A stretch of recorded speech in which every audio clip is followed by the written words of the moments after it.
Good morning. This is Jason Dean coming live at you again for another Film Fanatic show. This is going to be kind of a specialty show all about the Texas Chainsaw Massacre.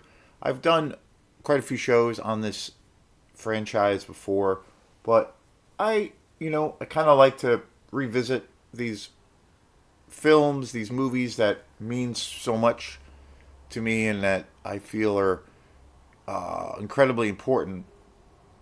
And I try to always take a different approach somehow or some way, especially when it comes to, shows of where I'm going to be talking about movies that I have talked about before.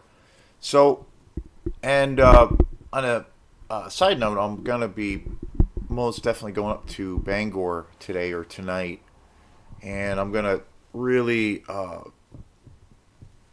try to seek out Robert Eggers' Nosferatu. I believe it's out on Blu-ray, or it has been for maybe a month or two now. And I saw that movie twice in the theater. I'm really excited. I heard that the Blu-ray 4K release is that there's an extended edition. Like it's longer. There's like a director's cut, and I'm hoping because I've seen 4K, but I don't own a 4K player, and 4K is really great. And I haven't made an upgrade or anything, but I've considered it. But I'm pretty happy with really good high quality Blu-rays. So, but I saw that Nosferatu, there's an extended cut, and I saw that it was under more of the 4K release. So I'm hoping that there's a Blu-ray release with an extended version because I really love that film. To me, it's like the definitive story of Dracula. Really is. Up until that point, it's always been Bram Stoker's Dracula by Francis Ford Coppola, which again is still a total masterpiece. But for me, that film, as far as definitive portrayals of Bram Stoker's Dracula, like that's always been the king. But I have to say, Robert Eggers' film just knocks it knocks it out of that position. So if I buy that tonight, I'm going to try to watch it. As soon as I can, and stay tuned for a show about that release. That for me is my most anticipated release as far as Blu-ray physical media. So very very excited. So I've been last the last week or so, I've been totally immersed in the world of the Texas Chainsaw Massacre. I've done, I did a big show on this franchise where I reviewed all of the movies. I think it was last year, like late last year, and I did a show yesterday on the original from '74 by Toby Hooper, and I appreciate there's been quite a few people commenting on the video, and I really that movie means so much to me, and I think to the world of horror and exploitation. Leatherface is my favorite slasher killer, out of the big four, like I mentioned in the video yesterday, where I consider like Michael Myers, Jason Voorhees, and Freddy Krueger and Leatherface. I consider those to be kind of the big four of horror, but for many reasons, Leatherface is my guy. So check out that video. I go pretty in depth with, trying to give a pretty decent explanation as to why that is.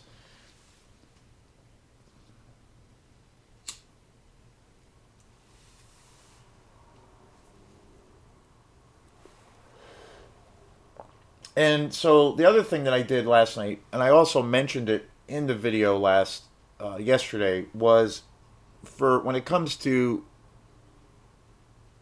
the original film by Toby Hooper, The Texas Chainsaw Massacre. It's, by far my favorite film in the franchise. And I watched it again about 2 nights ago. And I just, I have it's one of those movies that I've seen so many times. I've literally lost count on how many times I've seen it. I couldn't begin to name the number. So I again watched it last night, and it was just incredible. And I have multiple versions of Texas on Blu-ray. Or I should say that I just own. I have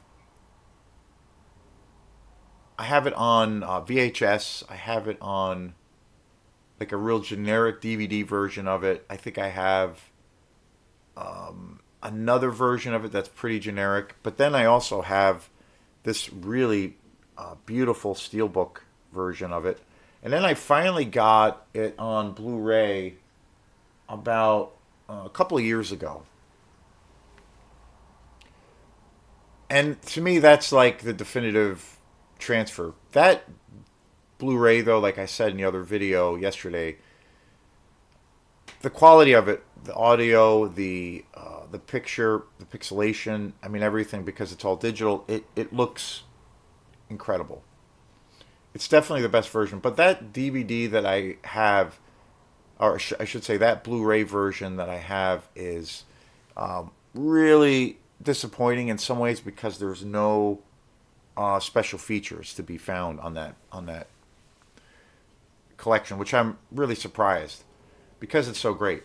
But so what I wanted to do was, well, with today's show, as far as different things to talk about the the franchise, and the first movie by Toby Hooper, which again, it's just, to me it's insane that it came out in 1974, almost 50 years ago, and it's still such a visceral, powerful experience, unrelenting, and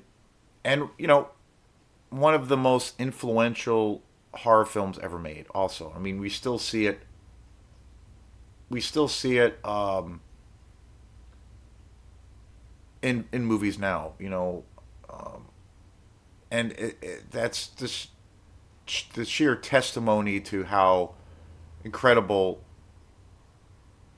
that film was. I mean, everything from Ridley Scott has talked about Texas being kind of the most influential thing for him when he created Alien in 1979. And then Fede Alvarez directed Don't Breathe a few years back, which is a really great film. That movie was very much inspired, I think, by Texas also. There's a ton of other films. Those are two movies I can think of off the top of my brain that, were definitely influenced by uh, Toby Hooper's original film. So what I decided to do was watch last night. I came home. I started it. Well, I started a little bit late, but I decided to watch this really awesome steelbook DVD version of it, and I wanted to compare to kind of compare it quality wise. Now, the thing that automatically separates this from the other version, the Blu-ray version, kind of the definitive version of it, is the special features aspect.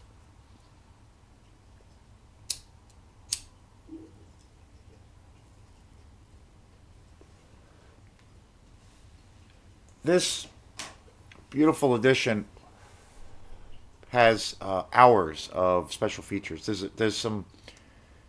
There's like two giant documentaries about Texas on here, and they're also like retrospectives. Like they it came out this came out quite a few years ago. It's probably about 15 years old, but it's still, I mean, as in depth as you can go as far as the film, and but they also do go into talking about the other films, the reboots to a degree, but then they also talk a lot about Texas Chainsaw 2, which is a movie that was really polarizing when it came out.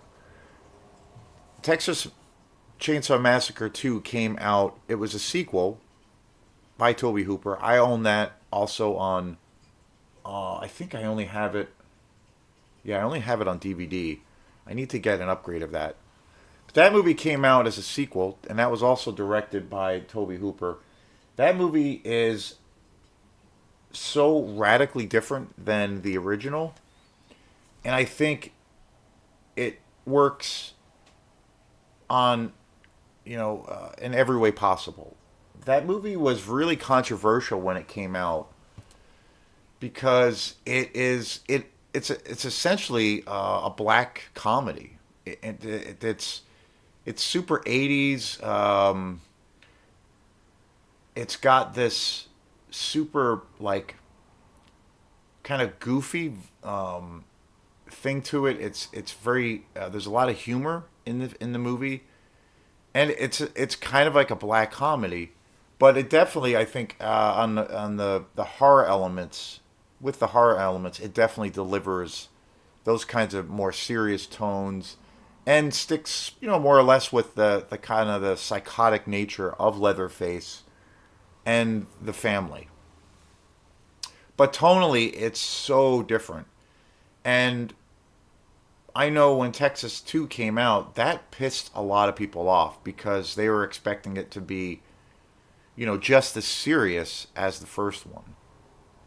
But I love that, Toby Hooper really tried to, swing. He took a big swing for the fences, and he was like, I've seen interviews with Toby Hooper, rest in peace, where he said that he really wanted to do something radically different. He didn't want to, just kind of repackage the first movie, because Texas was the original was such a massive hit, and it just you know especially after years had gone by, the film took on this like legendary status, and to where it is now, where it's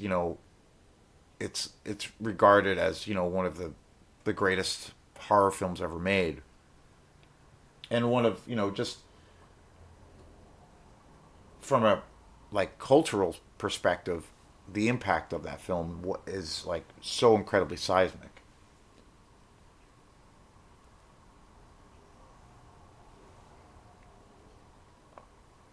And but the thing about that film is with Texas, the first one is it feels like a documentary. It's very serious. It's super intense. I talked about it before, but it's got this reputation of it being just this kind of gore fest of a film, but it's actually I don't think it is. I think it's really a psychological horror film. But the thing that really separates that movie from any other film is just it feels like everything that you're seeing in the film is so real, but the tone of it is really serious. There's not any. I don't really feel like there's really any humor in that movie. So what Toby Hooper set out was to try to radically do something different, and that really did alienate some fans, I guess. But and that film famously stars Dennis Hopper, and Dennis Hopper is just amazing in it, and he's completely insane and over the top. But I love that fucking movie. I think it's great. I think it's one of the best horror sequels to such an iconic film. I think it was really the only choice that Toby Hooper had after following up such a masterpiece was to like do something completely outside the box. Like he's not gonna you can't really retell the same classic story. You can't really you know do it the same way. Really, you gotta do something. You gotta do something. You gotta take some risks. You gotta push the envelope. Which studios now, when franchises now. I mean, for films, franchises have always been around. That's nothing new. But now I think in this day and age, 2025, in the last few years, especially since the last 15 years or so with the whole like Marvel universe, now we're inundated by just everything kind of seems to take on this franchise. If a film is if a studio film is, whether it's an action film or an action a horror film or a superhero film, if that one film is very successful, the studios seem more and more inclined to just like milk that bastard dry. And like again, franchises aren't anything new, but I think nowadays they're a dime a dozen. There's so many, and so many films that have been turned into franchises that I feel like are just it's just not needed. It's just kind of like it's so obvious to me. It's more obvious now that they're just dumping more money into all of these projects, but to the level that where they go, and the amount of waste, I guess, too. So it's different. It's a different thing, and a lot of these studios take big losses because of it. And I think studios, just the other day, yesterday, my friend Emmett was posting a thing about the Lord of the Rings films. It was announced that there's going to be a couple of other films coming out that are going to be based on a very small aspect of some of the books, and I just at this point I love the first three films. I think they're amazing, but I just think it's kind of gross and disgusting that they're going to just keep milking this shit till like there's no end. And you know, he had posted this thing about on Facebook about this. My friend Emmett about this now that there's going to be these other movies coming out for the franchise Lord of the Rings. What's that about? Like, what are your like? He was asking questions about like what are people's thoughts? When it comes to that and just the general idea of franchises. And I think it's like, again, I think nowadays, franchises are not different. It's not a new thing. They've been around forever, but now we're just so inundated with them. And I think it's I really do think this. I mean, I really think that the big studios. I mean, this is Texas is like kind of outlaw. I look at cinema, in regards to exploitation genre, the exploitation genre, and films like this that are a part of that very much so, and are the epitome of that. They they totally, I feel, kind of give the middle finger to the man with the suit who runs these giant corporations, and they work outside of the quote unquote normal way of making a film or all of those things. So, but I really think now we've arrived to a time where I think these major studios that are putting out all of these films and all of these franchises and taking an IP or a character or a story and just like doing multiple sequels, prequels, reimaginings, to the point of where it kind of makes you sick.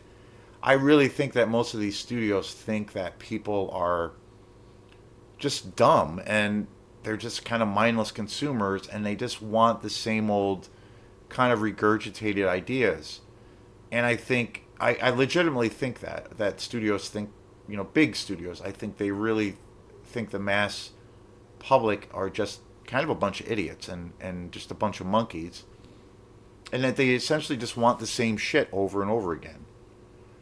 But then when, and I, you know, kind of responded to this post saying something like that, and more or less, and I was saying,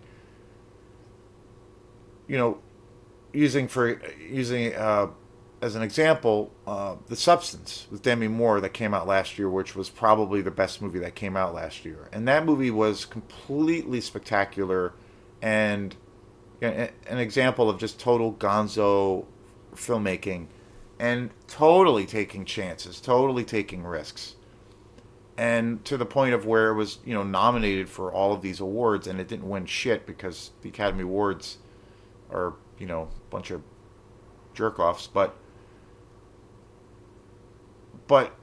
that film was massively successful, and it did not fit into any kind of like corporate box. But that movie was really successful, and even Nosferatu, which is not at all like any other telling of Dracula that we've ever seen, not really commercial in that sense, made it a shit ton of money. Like both of those films were hugely successful, and I feel like people, there's a ton of people out there that crave new ideas, especially when it comes to The Substance, that crave new ideas, films that are a little bit more challenging, and that are, going to be totally original. And, that's, it's, to me, it's like this really bad cop out by the studios that do that. So, and that to me is a different thing. I don't think, say in the 70s or 80s, theaters necessarily thought that to that extent, you know, to where there was that much money behind it and that much more of a marketing thing. It's always been there, but now I feel like that mentality, it's like it's on, that attitude is like on steroids now, you know. But last night I decided to watch this version of Texas because the thing, again, like what I said, this version, this beautiful steelbook collection is pretty amazing, and I got this quite a few years ago, and it actually looks better, the packaging at least, and it's got tons of special features. There's a really great documentary called Exit Wounds, and they take a deep dive. It came out about 10 or 12 years ago, this DVD, but it's super worth owning. There's a really great documentary called Exit Wounds where it takes a really in-depth journey into how this amazing film was made. Interviews with everyone involved, and there's two really great documentaries and retrospectives. There's all these interviews. There's some amazing interviews with Gunnar Hansen, rest in peace. Just amazing, like hours of stuff. None of this stuff was at all included on the Blu-ray version that I have, which is, I don't get that. I know there must be another version of it where all of the shit is included, but I have so many copies of this movie that I don't really need to buy any more. It's like I'm kind of all set. But so I watched this last night, and I have to say this is DVD, and the quality isn't quite as good, obviously, as Blu-ray, but it still looks fantastic. I watched it last night. I watched Texas 2 nights in a row, and it still looks fantastic. It still is really great. And I think anyone out there who is a fan of this film, definitely get it on Blu-ray, but get this version if you can, because you won't be you will not be disappointed, because again it does go into the other films. It goes into Texas 2 and some of the other films that came out as well, which I'm not really a fan of. But then that segues me into talking about, which I have talked about before, but again in this context it's a little bit of a different thing.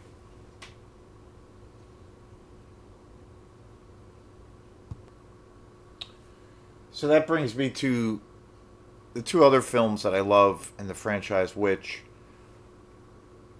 I, honestly didn't really like them when they first came out, but then I saw them two or three times later, and now I love these movies. I think they are just awesome, and I think that they are, you know, in step completely with the first two films, and you know, on so many levels. And I've talked about these films before, but I feel like in this context, it's really needed. That is Marcus Nisbel, who was the director for the reimagining the Texas Chainsaw Massacre, which I have on DVD. I've been looking to buy this on Blu-ray, and I have not been able to find it. I did not like this film very much when it came out, but I think it was because I was expecting so much, which is a pretty fair thing. But after a couple times of seeing this film, I was like, yeah, this movie is kind of fucking badass. And it was directed by Marcus Nisbel. Marcus Nisbel also directed the Friday 13th reboot film that came out, which was the last one about 10 or 12 years ago, which is really, really awesome, too. It's kind of a reimagining, just like this. But this movie is super badass, and Marcus Nisbel also directed, which came out after, which is kind of a prequel, The Beginning, which again is super, super fucking awesome too. And these movies came out quite a few years ago. This one stars Jessica Biel, but the thing that's so awesome about these movies is that they really, they feel like aesthetically, they Marcus Nispel really captured the the real low down and dirty grit of the first film and the second film, but especially the first film. Where it's just nasty. Obviously, these are bigger studio films. Much more money is thrown into it, but they did a great. Marcus Nispel did a fabulous job with striking that balance of where it's a big budget film, but they made it look like it's like it feels like a low budget film. It feels really low down and dirty, like the original. It's really gritty. It's really gory. Leatherface is just incredible in the film. It's fantastic. Of course, Gunnar Hansen, the iconic rest in peace original Leatherface in the original, and then Andrew Barnowski, who plays Leatherface in these two other films, who is amazing in it. He is truly menacing, frightening, and just this complete lunatic on screen. And again, I did not, it took me a little while to get into these movies, but I really love them. I think they're on equal ground as the first two films, especially the first one. And one of the main reasons I think that these films are so great, I need to get them upgraded on Blu-ray, is they used Daniel Pearl is the cinematographer for both of these films.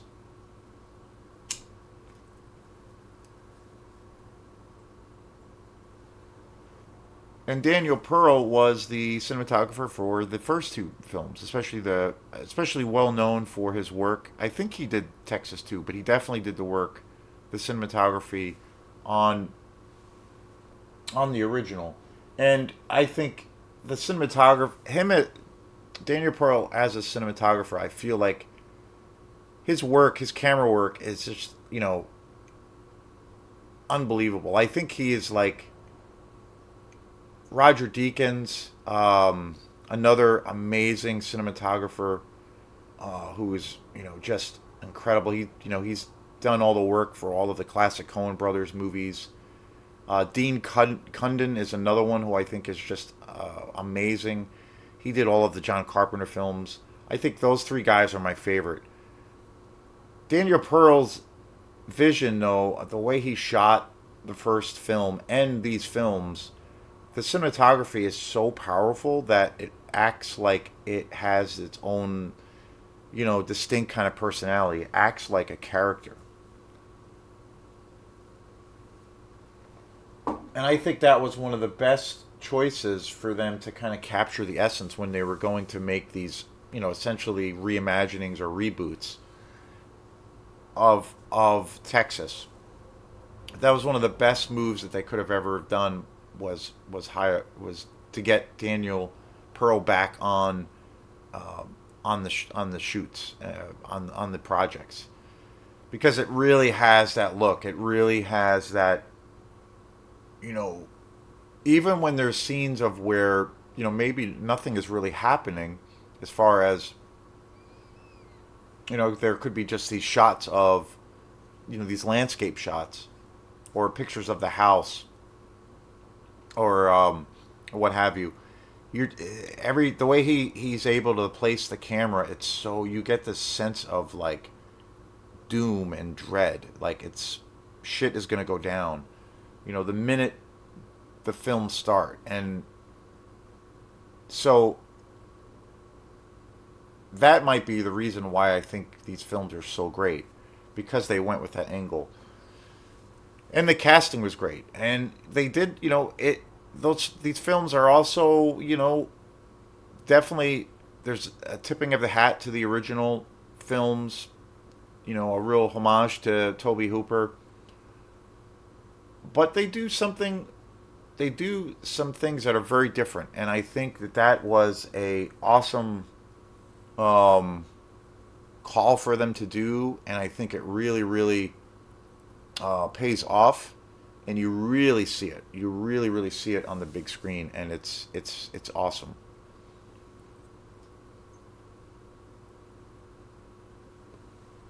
And it was really cool, a really cool experience rewatching all of these films together.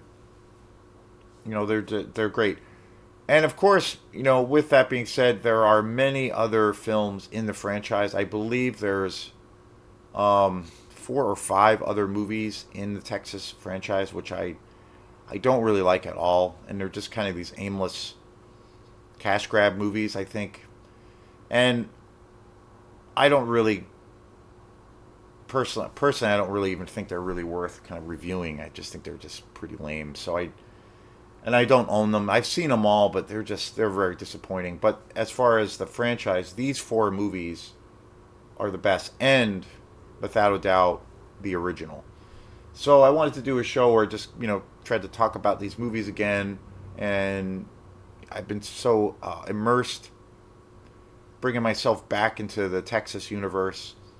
So thanks again, and we will see you next time. Peace.